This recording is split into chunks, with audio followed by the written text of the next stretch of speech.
हो गया। लर्न करो इसको। कौन कितने साइज का है? बैक्टीरिया। चलो पहला माइकोप्लाज्मा कौन है बेटा? माइकोप्लाज्मा टाइप है बैक्टीरिया का। माइकोप्लाज्मा टाइप है बैक्टीरिया का। बाकी सर पता है हमें, अंडा पता है ऑस्ट्रिच का, न्यूरॉन पता है, आरबीसी पता है।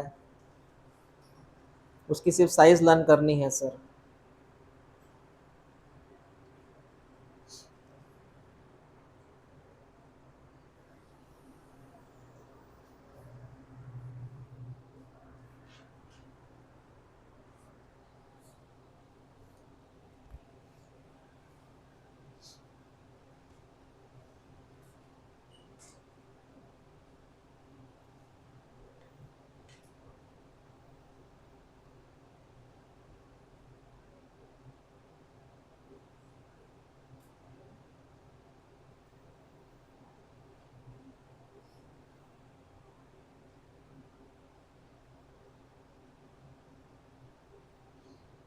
चलो हो गया लिखना।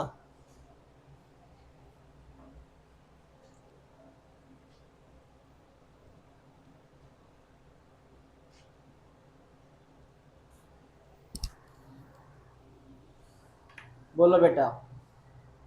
सबसे छोटा सेल कौन सा लिखा है पहले आपने? माइकोप्लाज्मा, ये है वो। Mycoplasma. Mycoplasma it's a type of bacteria. किसका रूप है ये? बैक्टीरिया का। लेकिन फर्क है इतना, सिर्फ बैक्टीरिया का ही प्रकार है वो। सिर्फ फर्क इतना है, मैं ऐसा लिखूं, लाइक बैक्टीरिया, बट बट परंतु है, बट absent, इसको मैं absent लिखता हूँ, absent ऑफ सेल वॉल। बस इतना फर्क है। बैक्टीरिया को सेल वॉल होती है, बैक्टीरिया को सेल वॉल होती है, इसको सेल वॉल नहीं होती है। मतलब एक कंपाउंड वाला घर है और एक विदाउट कंपाउंड वाला घर है, ऐसी फर्क है इनमें। ये लिख लो माइकोप्लाज्मा में। तो लिखा ना माइकोप्लाज्मा आपने ऊपर, उसमें एक नोट डाउन कर लो, like bacteria but absent of cell wall.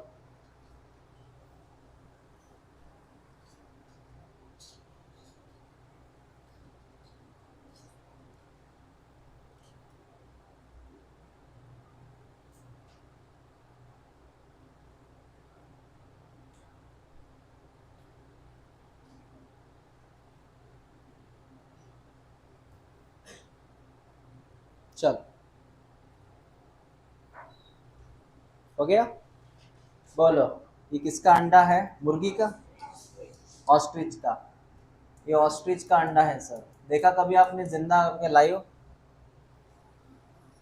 अंडा देखा ऑस्ट्रिच का? नहीं। ओके, अभी देख लो। बहुत बड़ा होता है। कितना सेंटीमीटर लॉन्ग है ये? 12 से 15 सेंटीमीटर। मतलब ये हाफ स्केल, हाफ स्केल इतना है वो। ये कौन है चमकता हुआ तारा? न्यूरॉन या नर्व सेल। कितनी मीटर लॉन्ग होती है ये? 1 मीटर लॉन्ग होती है। ये देखो बेटा, ये बैक्टीरिया है। ये कलरफुल कौन है बेटा? बैक्टीरिया। इनकी साइज कितनी थी जरा बता? 3 से 5 माइक्रोमीटर। माइक्रो, कौन सा मीटर? कौन सा मीटर? माइक्रो। ये कौन है पोलो वाली गोलियां? आरबीसी है ये। आरबीसी कितना मीटर?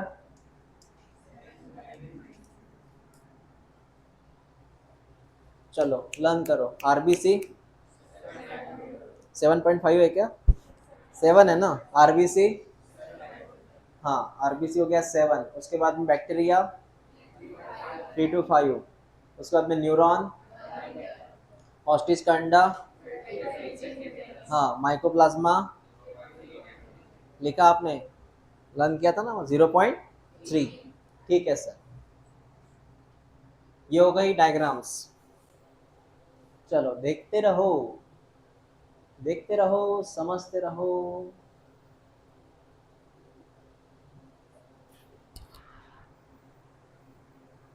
देखो, एक तो एनसीईआरटी लाते चलो या मॉड्यूल लाते चलो, क्योंकि ये डायग्राम जो शो होती है ना उसी की है।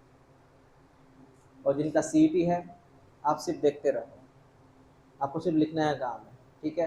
लेकिन जिनका नीट है वो यहाँ देखो। एक चीज़ होती है, मैं बताना चाहूँगा आपको, अपने टीचर पे बिलीव करना, बहुत फ़ायदा होता है उसका। मेरे यहाँ कल एग्ज़ाम हुए नीट का, और ये 2 साल का सफ़र है, कोई मजाक की बात नहीं है। उसमें कुछ उसमें रिपीटर के बच्चे थे और फ्रेशर वाले बच्चे, जैसे आप फ्रेशर हो, है ना। हाँ, तो मेरे पेपर हुए 10 अप्रैल तक। मैंने खुद कंडक्ट किए पेपर, बायोलॉजी के खुद मैंने बनाए पेपर, अलग अलग किताबों से निकाल के पेपर बनाए। 10 अप्रैल तक पेपर लिए मैंने उनके। और उनका एग्ज़ाम कब था? 3 मई को, मतलब कल एग्ज़ाम हुआ उनका नीट का। 23 अप्रैल तक पेपर लिया। उसमें 2 प्रकार के स्टूडेंट्स, ये ए नाम का स्टूडेंट, ये बी नाम का स्टूडेंट। जिन बच्चों ने मेरे पेपर लास्ट तक दिए, मतलब मैंने क्या लिख के दिया वो थ्योरी पढ़ ली, जो अपन लिख के देता हूँ आपको, प्लस ढेर सारी टेस्ट सीरीज दिया 30 अप्रैल तक, तो उनका रिव्यू इतना अच्छा आया कल का कि खतरनाक।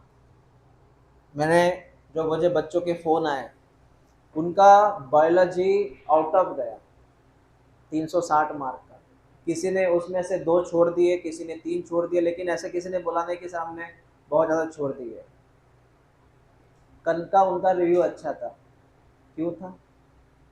उसका एक कारण था कि उन्होंने अपने मर्जी से नहीं किया, मेरे मर्जी से किया। पेशेंट को डॉक्टर की सुननी चाहिए। पेशेंट जब खुद की लगाता है ना तो साइड इफेक्ट और बढ़ जाता है उसके।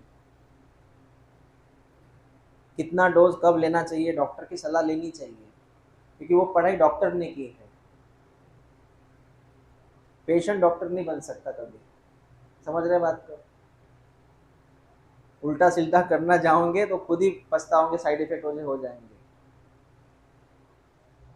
जिन्होंने मेरी बात मानी, 30 अप्रैल तक पेपर दिया, जो जो मैंने 2 साल तक बताया पूरा फॉलो किया, उनका बायो अच्छा गया। जिन बच्चों ने टेस्ट सीरीज नहीं दिया, खुद की मन की कि सर टेस्ट सीरीज क्या देना, टेस्ट क्या देना, हम नहीं देंगे, घर में पढ़ाई करेंगे, फिर आज उन बच्चों के रिव्यू कैसे आगे देखो। सिर्फ पढ़ाई से काम नहीं चलता, आपने पढ़ाई जो किया वो चेक भी करना पड़ता है, और चेक का एक ही जरिया है, वो क्या है? टेस्ट।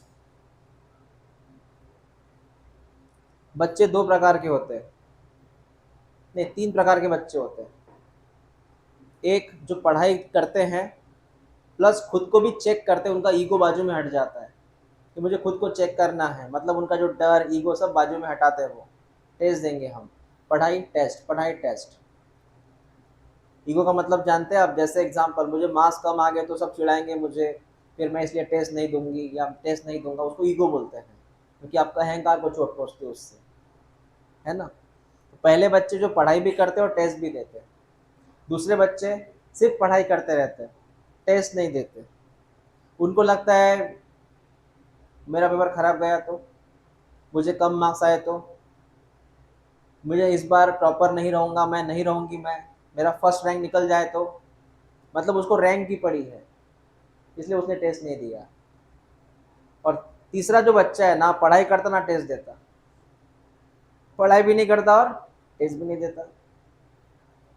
और जो दूसरा नंबर का बच्चा था, ये इसकी प्रॉब्लम क्या है? वो पढ़ाई तो कर रहा है लेकिन टेस्ट नहीं दे रहा। अब ना देने के अलग अलग कारण है इसके। एक तो उसका अहंकार को चोट लगेगी क्योंकि मेरा फर्स्ट रैंक नहीं आएगा इस बार, मेरा ये पढ़ना नहीं हुआ। दूसरा, इसको एग्जाम फोबिया है। एग्जाम फोबिया, उसको डर लगता है टेस्ट से। जैसे रेबीज होने के बाद पानी से डर लगता है, वैसे टेस्ट से डर लगना शुरू होता है।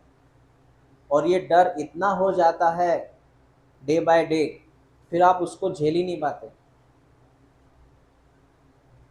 मतलब ऐसा, आपने अगर एक टेस्ट नहीं दिया, फिर आप बोलेंगे दूसरा भी टेस्ट नहीं देंगे, उसको भी आदत हो गई है टेस्ट ना देने की। और वो आदत एक दिन डिसीज में कन्वर्ट होती है, उसको बोलते हैं एग्जाम फोबिया। जैसे किसी को पानी से डर लगता है, वो पानी से डर के मारे स्विमिंग नहीं सीखता, तो उसको हमेशा पानी से डर लगता है। तो एग्ज़ाम देने से चाहे जो भी रिजल्ट आ जाए, 0 मार्क मिले, 2 मार्क मिले या 10 मार्क मिले आउट ऑफ आए, अगर आप कंटिन्यू टेस्ट देंगे तो वो जो आपका डर है वो निकल जाता है। पहले 2-3 कदम आपका डर खत्म कर देते हैं। मैच के वक्त देखना आप, जब मैच के वक्त जो ओपनर आते हैं ना, मैं देखा, मैं क्या बोल रहा हूँ, जो ओपनर आते हैं, एक होता है उधर साइड और एक स्ट्राइक पे रहता है। देखना आप मैच का पहला ओवर कैसे रहता है, डरावना रहता है।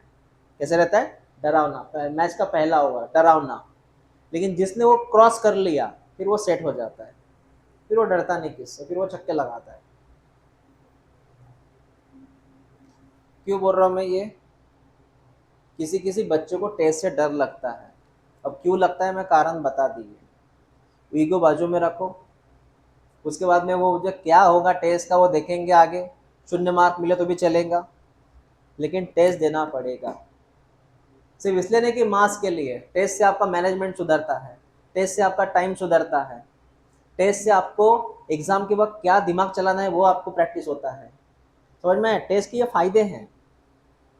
तू मार्क्स को बाजू में हटा, टेस्ट के फायदे क्या है वो सुन। तेरा दिमाग डर में काम करता है, तेरा दिमाग प्रेशर में काम करता है। समझ में आया? तुझे टाइम मैनेजमेंट पता चल जाती है, तुझे 3 घंटे में कैसे खुद को बैलेंस करना वो पता चल जाता है। एक साइकोलॉजिकल तेरा माइंड हो जाता है, वो है टेस्ट के फायदे। क्लियर हुआ ना? ऐसा है टेस्ट का फायदा, इसलिए टेस्ट दो। अब देखो इन बच्चे के कितने, मतलब उनके रिव्यू कैसे कैसे आ गए, देखो खुश थे वो कल पेपर सॉल्व करने के बाद, और उन्होंने वही पढ़ा जो मैंने बताया, जो आईएमपी था। मैंने पहले क्लियर किया, मैं फालतू का नहीं पढ़ा था, मैं वही पढ़ा था जो एग्जाम में आता है। समझ रहे हैं ना? बस वही पढ़ते रहो और अपनी प्रैक्टिस खतरनाक होगी। जैसे कि देखो, आपके फॉर्म के हिसाब से, आपके एडमिशन के हिसाब से मैं आपको 2 चीज़ें प्रोवाइड करूंगा, एक मॉड्यूल और दूसरा वर्कबुक। एक मॉड्यूल, दूसरा वर्कबुक, दोनों चेक होंगे हफ्ते में एक बार। वर्कबुक चेक होगा और मॉड्यूल भी चेक होगा। वो चेक मैं कभी भी कर सकता हूँ, मैं बोल सकता हूँ कल आप वर्कबुक रात में लाओ। तो मैंने अगर पहले बोल दिया कि इस दिन चेक होगा तो फिर आप तो उस दिन तक ऐसे रहेंगे अपने सपनों में। पढ़ाई डेली होना, 3 तरह की टेस्ट होंगी, मतलब 3 तरह का आपका होमवर्क होगा। एक, मैं ओरली क्वेश्चन पूछूंगा। दूसरा, मैं वर्कबुक सॉल्व करूँ करवा के लूँगा, इसको मैंने डीपी भी बोलते हैं अपन। और तीसरा बेटा, आपके मॉड्यूल के अंदर जो एमसीक्यू रहते हैं ना, वो चीज़। ठीक है? ओके। अभी मैंने इसलिए बोला आप थोड़ा वर्कबुक या फिर वो सॉरी अपना मॉड्यूल एनसीईआरटी लाया करो। अब ये डायग्राम है, ये डायग्राम किताब की है। अब ये डायग्राम एग्जाम में आती है। अब ये डायग्राम एग्जाम में कैसे आती है? ये डायग्राम आएंगी, ये डायग्राम आएंगी, पूछेंगे आप ये है कौन। जैसे मैंने बोला, देख ले बेटा, देख, बता यहाँ क्या लिखा था, यहाँ कुछ लिखा था, एक बार पढ़ ले क्या लिखा है। वो मिटा देते हैं, यहाँ पे ऐसे मिटा देते हैं और पूछते हैं बताओ यहाँ पे कौन है। यहाँ बैक्टीरिया था। कौन था इधर? कोचिंग इसी को बोलते हैं, वहां से पढ़ाया नहीं जाता। कोचिंग इसी को बोलते हैं कि ये सवाल पूछते हैं आपसे, ये क्वेश्चन एग्जाम में आएगा, उसको कोचिंग बोलते हैं। समझा मैंने क्या बोला? डेटाबेस पे काम करते हैं अपन। यहाँ ऐसे टिपिकल बैक्टीरिया, बता कितना उसका ये था, साइज था। हाँ, आपको ये डायग्राम लर्न करने पड़ेंगी, उसको स्कैन करना पड़ेगा पूरे डायग्राम को, ऐसे स्कैन पूरा, कौन कहाँ लिखा है देखो जरा। ये पता है ना क्या लिखा है ये ना छोटे छोटे दाने, हाँ मीरे वाले, मीरे के दाने। कौन लिखा है इधर? कितनी साइज है? हाँ, अब लिखिए, अब क्या लिखना सर हमें, लिखो साइज ऑफ सेल, मतलब दूसरे, या एक काम करो, उसी में कंटिन्यू करो, आपने साइज लिखा ना अब तक, उसी में कंटिन्यू करो। सर कैसे कंटिन्यू करना, लिख, पहले ये लिख, डायग्राम बनाने की जरूरत नहीं, वो किताब में ही है। अब नेक्स्ट ये लिख, यूकैरियोटिक सेल,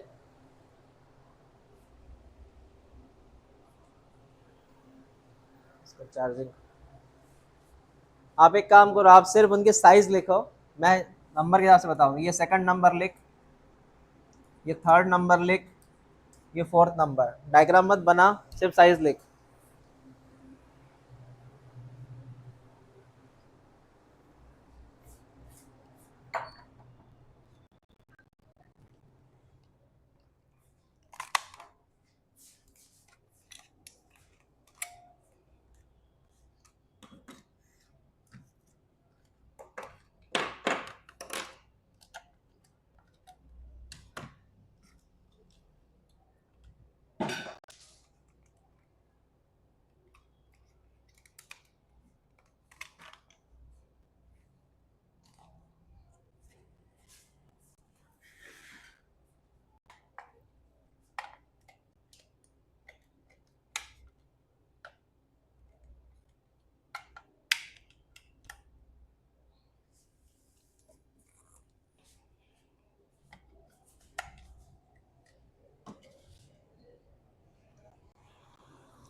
आपने अब तक जितने भी साइज लिखे हैं वो आपको लर्न करने हैं, कल मैं पूछूंगा उनके बारे में।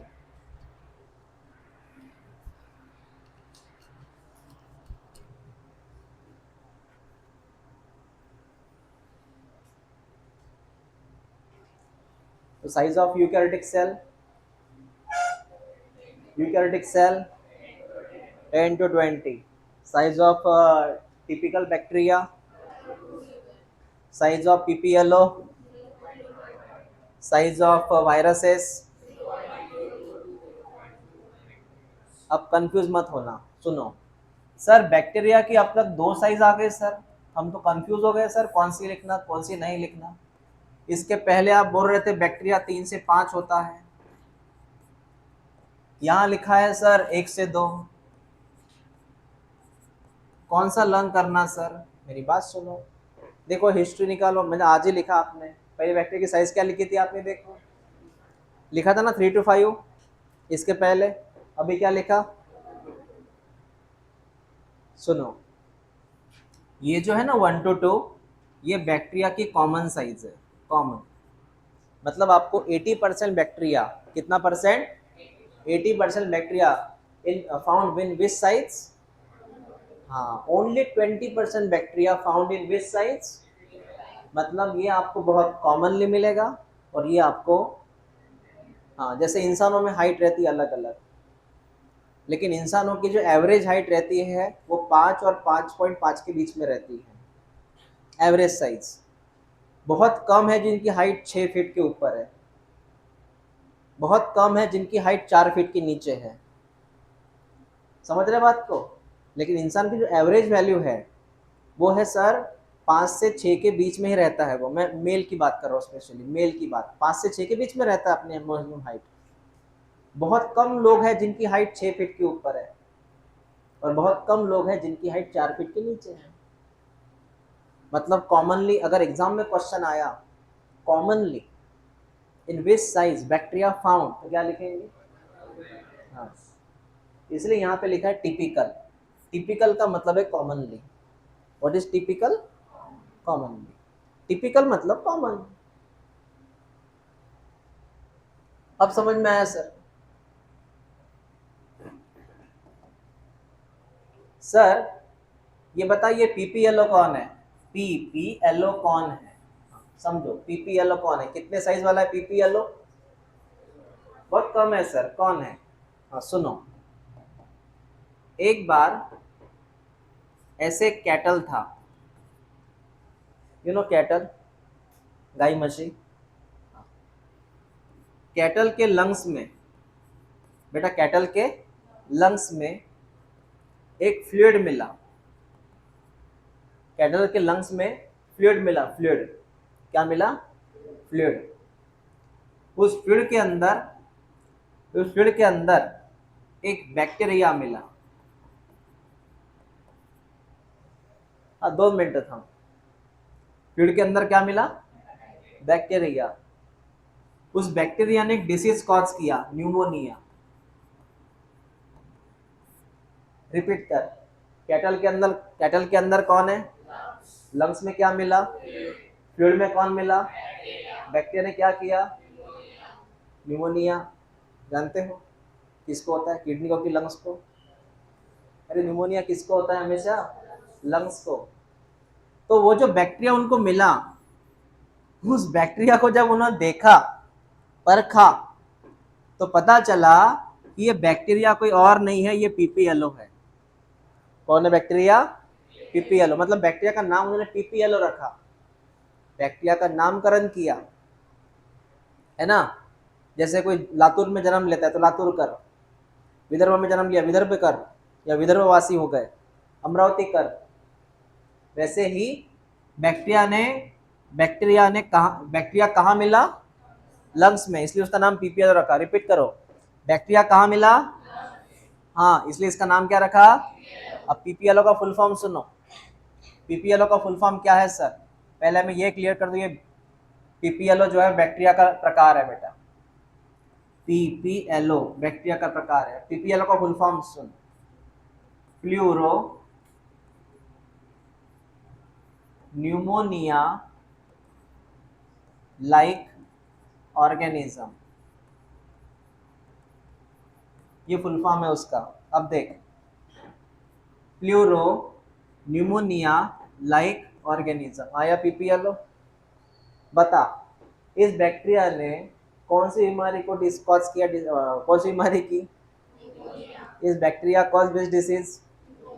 इसलिए बैक्टीरिया का नाम क्या होगा? Pleuro pneumonia like organism. अब मैं आपको बताता हूँ ये प्लूरो शब्द कहाँ से आया। हाँ, प्लूरो शब्द कहाँ से आया वो भी सुनो बेटा। कैटल में कौन थी? हाँ, और लंग्स में लेयर होती है, लेयर। मैंने आपको बेसिक में पढ़ाया चीज।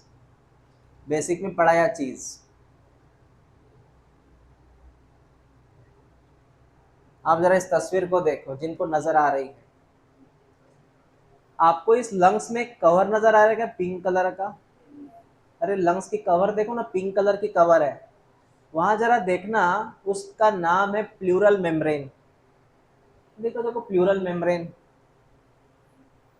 तो सिंपल सी बात है सर, ज्यादा कंफ्यूज मत होना तुम, कि लंग्स में एक लेयर होती है सर।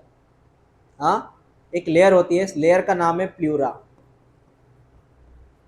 या फिर मैं डायरेक्ट बोलूं, लंग्स के कवच का नाम क्या है? हाँ, लंग्स के कवच का नाम क्या है? वहां पे कौन मिला? वो क्या कर रहा था, इसलिए पूरा नाम क्या है? Pleuro pneumonia, pleuro like organism. पूरी बात समझ में आ गई? तो बता, ये बैक्टीरिया कहाँ मिला? लंग्स के, लेयर मत बोलना अभी, लंग्स के प्लूरा में। प्लूरा माने कवच। वहां पे वो क्या कर रहा था? इसको बोलते हैं शब्दों का पोस्टमार्टम करना, कि ऐसा वर्ड क्यों है सर। एग्जाम क्रैक करने का एक ही तरीका है, खुद से सवाल पूछो, व्हाई, ऐसा क्यों। वहां पे सर ऐसा क्यों लिखा? देखो, ऑलवेज जिंदगी में बात याद रखो, तुम सवाल पूछते चलो, जितने सवाल पूछेंगे उतने जवाब मिलेंगे, उतनी क्लियरिटी होगी। और क्लियरिटी जरूरी होती है। जैसे अगर अंधेरे को क्लियर करना है तो रोशनी चाहिए, है ना। आपका जो अज्ञान है, उस अज्ञान को अगर ज्ञान चाहिए तो सवाल पूछो, व्हाई। पढ़ते वक्त ऐसे डायरेक्ट मत पढ़ो, व्हाई। सर इसको पीपीएलओ क्यों बोलते हैं सर, बताइए जरा।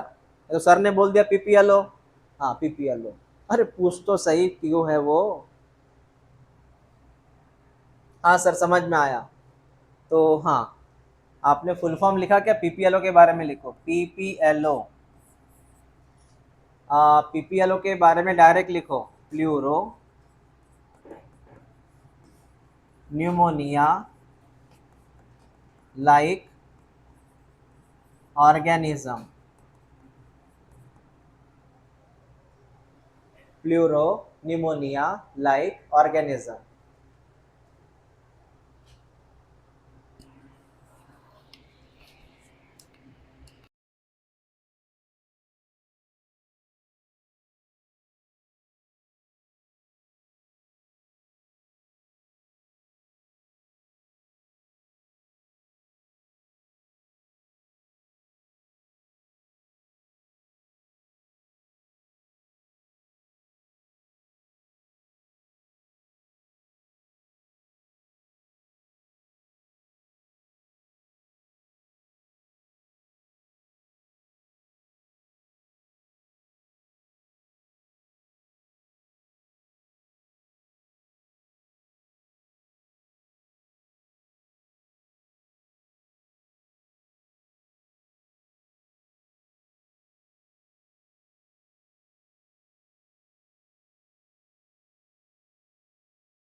हाँ, तो सर ऐसी बातें हैं, ऐसा क्वेश्चन भी आता है, ऐसी डायग्राम भी आती है। तो पीपीएलओ का फुल फॉर्म क्या है बेटा? हाँ, वो बैक्टीरिया का ही प्रकार है। अभी आपका वो एक टॉपिक हो गया।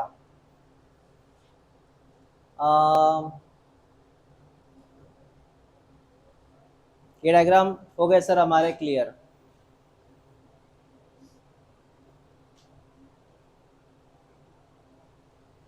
अभी हम पढ़ेंगे नया टॉपिक।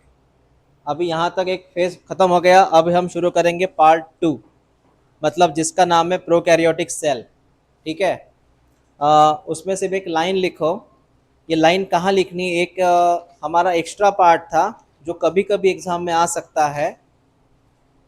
मैंने वो पेपर से निकाला कल पीवाईक्यू से। आप वो टॉपिक ओपन करो, पहले वाला, रॉबर्ट हुक वाला। जो अपने शुरू में लिखा था, रॉबर्ट हुक लिखा था ना कहीं। अरे रॉबर्ट हुक, उन्होंने पहली बार सेल देखा था मरा हुआ, है ना। हाँ, वो फिल्म में डायरेक्ट है ना, मरे हुए जीतू का यारों में, तो पता है क्या, मरा हुआ सेल देखा था उन्होंने, ओक नाम के प्लांट का। तो उन्होंने उसको एक मेंशन किया था किताब में, उन्होंने मेंशन किया था, क्योंकि ये सारी बातें किताब में लिखी हुई तभी तो हमने पढ़ी ना। हाँ हाँ, तो किताब का नाम लिखना है हमें, मतलब उन्होंने कौन से किताब में मेंशन किया था कि उन्होंने सेल देखा था। तो रॉबर्ट हुक के बारे में लिखो, he he publish publish he publish book he publish book called he publish book called Micrographia, ये किताब का नाम है, उन्होंने लिखी हुई किताब का नाम है माइक्रोग्राफिया। सर कौन है माइक्रोग्राफिया, किताब का नाम बेटा, बस।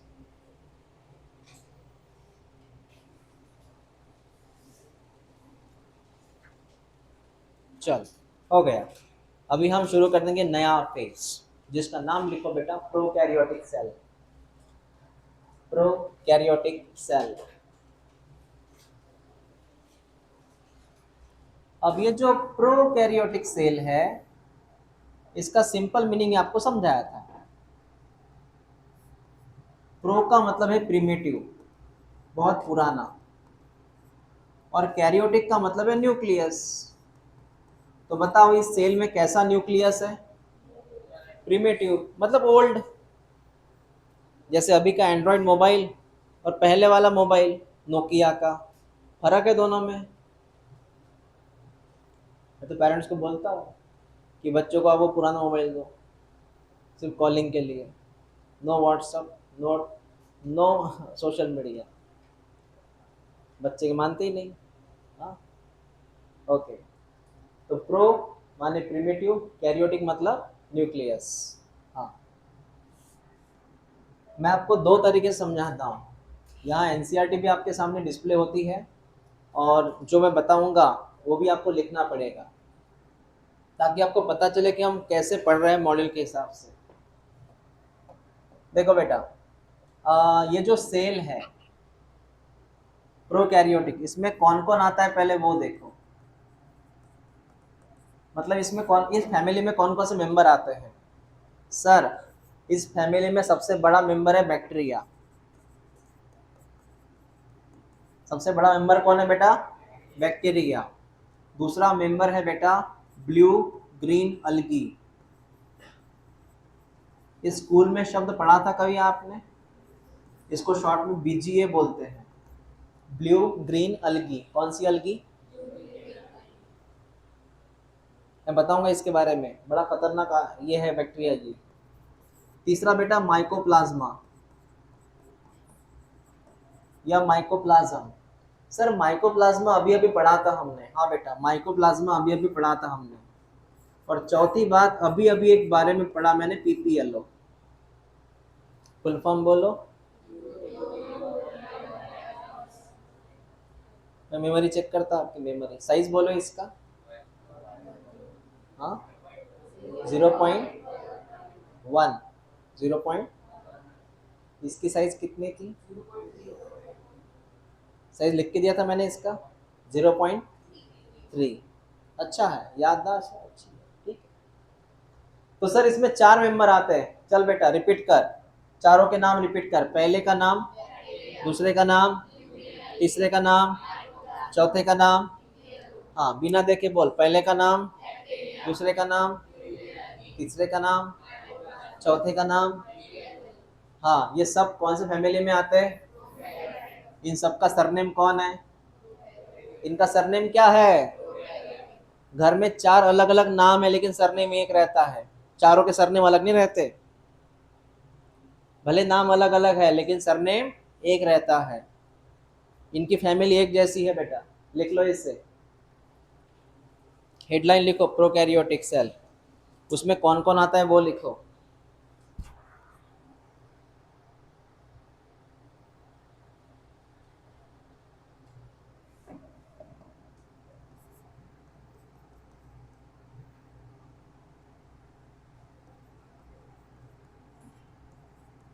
ये कुछ नया लिखा आपने? हाँ ये लिख लो, समझा के दूंगा।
बैक्टीरिया, उसके दो प्रकार, आर्के बैक्टीरिया, यू बैक्टीरिया, यूग्रिनल्गी, माइकोप्लाज्मा, पीपीएलओ। लिख लिया आपने? हाँ। अब सबके बारे में अगर मैं थोड़ी थोड़ी इंफॉर्मेशन दूं तो समझ लो। आप वहीं भी लिख सकते हैं जो आपने लिखा है वहां पर। तो बेटा पहले मैंने बोला बैक्टीरिया। बैक्टीरिया में दो प्रकार मैंने बोले, एक का नाम आर्की बैक्टीरिया और एक का नाम है यू बैक्टीरिया। सर फर्क समझाइए। आर्की बैक्टीरिया जो होता है ये सरवाइव करता है एट हार्श कंडीशन। हार्श का मतलब खतरनाक।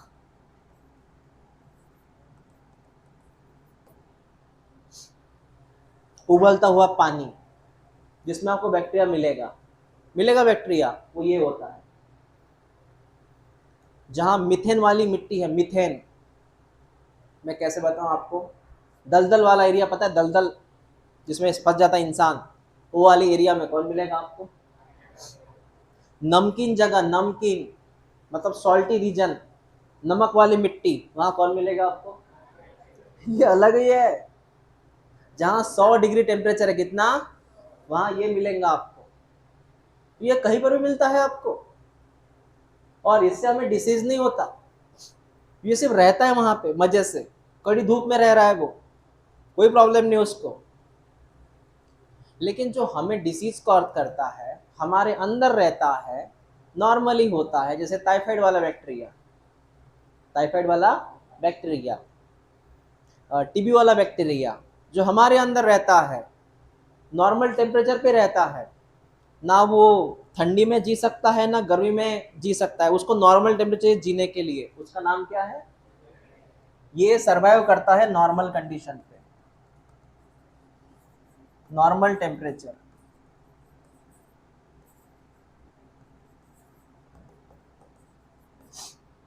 तुझे समझ में आया बैक्टीरिया का फर्क? जो बैक्टीरिया ठंड में मर जाए या ज्यादा धूप में मर जाए, वो बैक्टीरिया कौन सा होता है? हम दूध क्यों उबालते? दूध क्यों उबालते? ताकि वो और पतला हो जाए। वो क्या ये आइसक्रीम है? दूध इसलिए उबाला जाता है ताकि दूध का बैक्टीरिया मर जाए। अगर हमने दूध को नहीं उबाला तो दूध कलाकंद बन जाएगा, मतलब दूध फट जाएगा। उसके लिए बैक्टीरिया जिम्मेदार है। ये पीली दाल क्यों खराब होती है धूप में? पीली दाल की स्मेल आती है, यू नो, पीली दाल, दाल रखो धूप में, धूप मतलब घर में ही रखो बिना फ्रीज का, खराब हो जाएगी सवेरे, सॉरी शाम को 4 बजे तक, बांस आती है उससे। किसने खराब किया? बैक्टीरिया ने। तो ये जो नॉर्मल बैक्टीरिया है ना, जो सब्जियां खराब करते, रोटी खराब करते, हमें खराब करते, हेल्थ खराब करते, बैक्टीरिया कौन से रहते हैं वो? हाँ। और ये वो अलग ही है, वो अपने लेवल की नहीं है वो अलग ही जीते अपनी जिंदगी। उसके बाद में हो गया ये दूसरा। मैंने बेटा बीजीए का फुल फॉर्म क्या बोला था? हाँ, ये फर्स्ट फोटोसिंथेटिक बैक्टीरिया है। मतलब ये पहला बैक्टीरिया है जिसने परफॉर्म किया था फोटोसिंथेसिस। ये वो बैक्टीरिया है जो खुद का खाना खुद बनाता है, क्योंकि इसके पास खाना बनाने के लिए पिगमेंट है जो प्लांट के पास होते हैं। बीजीए दुनिया का पहला बैक्टीरिया है जो खुद का खाना खुद बनाता है, और दुनिया में ये पहली बार आया था। अरे भाई, प्लांट के पहले ये आया था दुनिया में, इतना पुराना है। जहां प्लांट भी नहीं थे धरती पे, पहला कदम किसने रखा धरती पे? किसने रखा था? पानी में ये आया था। पानी में ये आया था, इसने खाना बनाना शुरू किया था पहली बार। इससे फिर पौधों ने सीख लिया, कुछ भी पौधे बने वगैरह, बताएंगे हम इवोल्यूशन चैप्टर में। और मैंने क्या बोला? माइकोप्लाज्मा। बेटा और क्या बोला मैंने? पीपीएलओ। ये दोनों एक ही कैटेगरी के आते हैं, इनसे बीमारियां होती हैं। और मैंने मेन चीज बोली थी इनके बारे में, इनको क्या नहीं रहती? Absent cell wall. बेटा ये बैक्टीरिया जैसी है, ये बैक्टीरिया जैसी है, सिर्फ उसमें क्या अब्सेंट है? बस इतनी बात याद रख, लिख लो इसे। मतलब जो आपने लिखा था ना उसमें कंटिन्यू कर सकते हो तुम, जो आपने इसके पहले लिखा था।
ठीक है, कोई डाउट है यहाँ तक?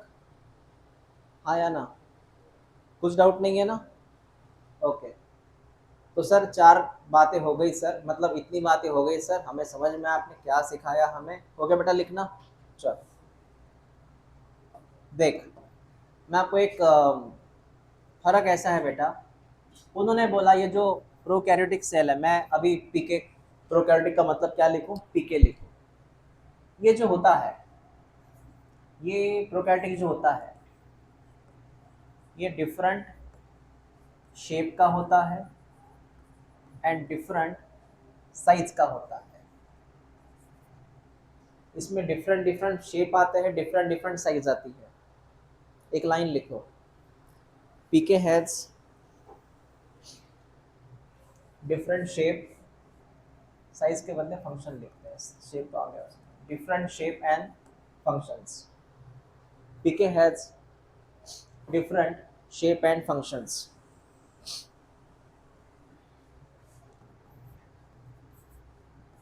It is 10 times smaller than eukaryotic. It is 10 times smaller than eukaryotic and divide much faster than eukaryotic.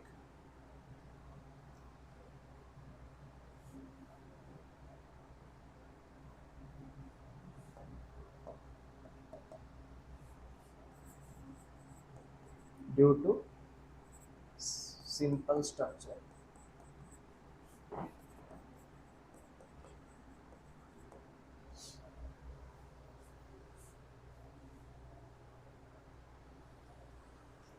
चलो दो बातें याद रखो।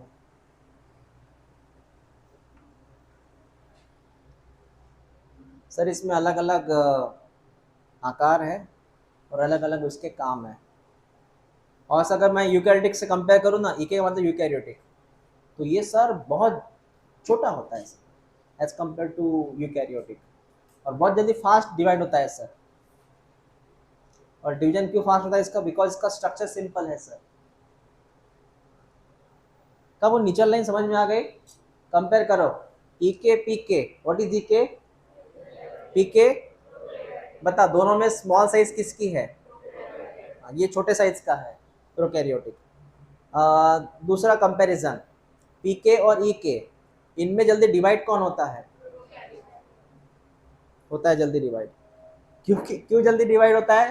क्योंकि सर इसकी साइज सिंपल है। ओके, चलो आज की बात खत्म हो गई बेटा, कल कंटिन्यू करेंगे। क्या आप मुझे बता सकते हैं आज मैंने शुरुआत कहाँ से की? थोड़ा दिमाग में प्रेशर डालो। साइज ऑफ सेल कल आते वक्त लर्न करके आना।